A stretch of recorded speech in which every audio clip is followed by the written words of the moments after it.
Hello, j'espère que vous allez bien, j'espère que vos familles, amis et connaissances vont aussi bien, que vos entreprises vont de l'avant. En tout cas, je l'espère dans le nom puissant du Seigneur Jésus-Christ. Je viens auprès de vous comme toujours afin de nous présenter la personne qui va nous apporter la parole en ce jour. Il s'agit du dernier mois de mars. Et comme promis, ce mois de mars était dédié à la jante féminine.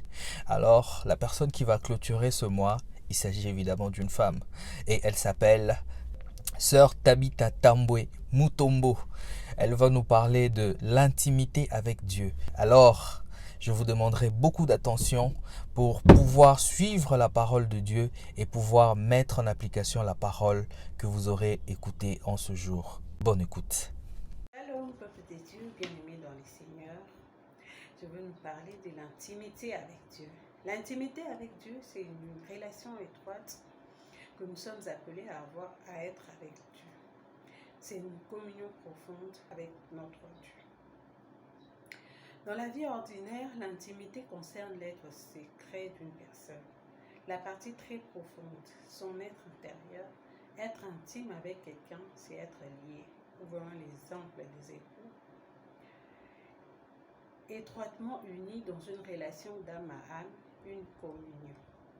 Deux amis sont ensemble à l'écart des autres pour parler, échanger ou simplement marcher en silence l'un près de l'autre. L'intimité, c'est le temps de confidence, de la communion profonde, de la communion des deux êtres qui s'aiment et aiment être ensemble.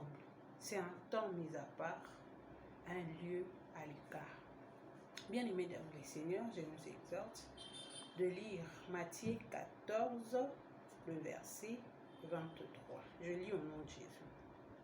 Après l'avoir envoyé, il monta sur une colline pour prier. Quand le soir fut venu, il se tenait là, seul. Jésus nous montre un bon exemple. Il allait à l'écart pour avoir des injonctions de son Père. Il est allé à l'écart pour prier et en priant, en allant à l'écart, il est allé prier et en priant, Dieu lui a dit ce qu'il devait faire. Il lui a même donné les noms des disciples qu'il devait choisir avec qui il pouvait marcher. Et tout cela, il a eu dans la prière, bien aimé dans le Seigneur. En ayant une intimité avec Dieu, cela nous donne le privilège d'écouter Dieu, d'entendre Dieu nous parler, d'entendre Dieu nous donner des injonctions, des directives, une marche à suivre en fait. Je nous exhorte, bien-aimés dans le Seigneur, de développer cette intimité-là avec Dieu. Jésus, on nous montre l'exemple de Jésus, il allait à l'écart pour prier, il s'éclipsait un moment, il laissait même ses disciples pour aller à la montagne pour prier. Le Seigneur Jésus nous montre l'exemple. Il passait beaucoup de temps dans l'intimité de son Père, parfois des nuits entières, et c'est dans ces moments-là qu'il recevait les confidences de Dieu. Bien-aimés dans le Seigneur, je nous exhorte en tout cas, si nous voulons impacter, si nous voulons avoir une vie surnaturelle, il nous faut développer cette intimité-là avec Dieu. Ça a beaucoup de bénéfices pour nous. Je nous montre encore l'exemple d'Abraham. Abraham était un ami de Dieu, un intime de Dieu qui allait aussi se réfugier dans la montagne lui aussi. Et un beau jour, notre Dieu a voulu détruire Sodome et Gomorrhe. En voulant détruire Sodome et Gomorrhe, il s'est souvenu de son ami Abraham. Il se dit, tiens, je ne peux pas en tout cas détruire Sodome et Gomorrhe sans pour autant avertir mon ami, parce qu'il savait que son ami avait un neveu, il avait de la famille là à Sodome. Et grâce à son ami, grâce à Abraham, Lot a eu la vie sauve. Bien-aimé dans le Seigneur, être intime avec Dieu n'a pas que le bénéfice sur nous, n'a pas que des bénéfices sur nous. Quand on est intime avec Dieu, il y a aussi, notre famille aussi est sauvée, notre famille aussi est épargnée. Bien-aimé dans le Seigneur, parlons de Anne. Anne était une servante de Dieu. Elle pouvait bien parler avec un prophète, elle pouvait bien parler avec le pasteur, elle pouvait bien donner des sujets de prière, on peut bien prier pour vous. Mais c'est important que nous-mêmes, parce que c'est nous seuls qui connaissons nos problèmes, le niveau du problème que nous avons, c'est nous-mêmes qui connaissons son intensité. Donc, il est bénéfique pour nous, il est préférable pour nous de pouvoir nous-mêmes confier nos problèmes à Dieu. Quand on est intime avec Dieu, on a vu l'exemple d'Anne. En étant intime avec Dieu, elle a donné de son temps. Elle est partie à l'église, elle a pris du temps dans la présence du Seigneur. Elle a eu cette passion-là pour les choses de Dieu. Et Dieu a donné solution à son problème. Elle a eu Samuel, bien aimé dans le Seigneur.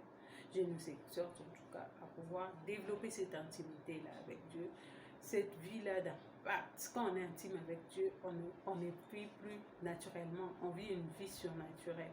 Il y a des choses qui viennent à nous sans peut-être que nous puissions les demander à Dieu. Mais Dieu, par sa grâce, par sa miséricorde, il connaît les cœurs de son ami, puisque de temps en temps, on donne de notre temps, de temps en temps, on se donne à Dieu, on donne de notre temps. On est passionné de Dieu, et Dieu, il récompense ceux-là qui s'approchent de lui. Il rémunère ceux qui les cherchent. Raison pour laquelle je disais tout à l'heure qu'il était bénéfique pour nous de pouvoir développer cette intimité-là avec Dieu. En tout cas, bien aimé dans le Seigneur, pour avoir cette vie-là d'intimité avec Dieu, il nous faut méditer sa parole tous les jours. Comme il est écrit, que ce livre de la loi ne s'éloigne pas de ta bouche, médite-les nuit et jour pour agir fidèlement. En tout cas, que le Seigneur nous aide à pouvoir développer cette intimité-là avec Dieu, à pouvoir donner de notre temps à Dieu, car cela est bénéfique pour nous. Car cela est bénéfique pour nous. Je l'insiste en connaissance des causes. Je vous épargne les détails, mais je sais que c'est très bénéfique pour nous. Nous avons vu des exemples dans la Bible. En tout cas, que le Seigneur nous aide. Prions le Seigneur, éternel notre Dieu, Dieu tout-puissant, Dieu de toute grâce. Nous rendons ton nom grand, nous te bénissons. Nous demandons à ce que ton esprit nous vienne en aide pour que nous puissions développer cette intimité-là avec toi, que nous ayons cette passion-là avec toi, que nous puissions te servir avec passion, avec joie et amour, Seigneur. Nous savons que toi, tu rémunères ceux-là qui te cherchent. À toi la gloire aujourd'hui et pour le siècle des siècles. Gloire nous à toi, Seigneur Jésus-Christ. Amen. Amen, amen, amen. Merci beaucoup, sœur Tabitha, de nous avoir bénis avec ce puissant message de l'intimité avec Dieu. Merci d'avoir accepté notre invitation. Merci d'avoir voulu être cet instrument que l'Éternel utilise afin de bénir le peuple de Dieu. Pour ceux qui ont suivi, l'intimité avec Dieu est primordiale. L'intimité avec Dieu est très important pour un enfant de Dieu. Nous devons apprendre à partager des moments seul à seul avec Dieu pour recevoir des injonctions, pour recevoir des révélations, pour recevoir des choses cachées que personne d'autre ne peut imaginer, pour notre propre croissance spirituelle et pour pouvoir être réelle source de bénédiction pour une personne. Alors mon frère, ma sœur, je te demanderai de bien pouvoir mettre en application tout ce que tu as entendu dans cette petite exhortation, que cela t'apporte un plus dans ta relation avec ton Dieu et que tu abordes autrement ta croissance spirituelle avec l'Éternel. Alors, sans plus tarder, je ne vous prendrai pas beaucoup de temps, je vous dirai simplement que l'Éternel vous bénisse abondamment, qu'il vous fasse énormément du bien et je vous dis certainement à la prochaine. Au revoir.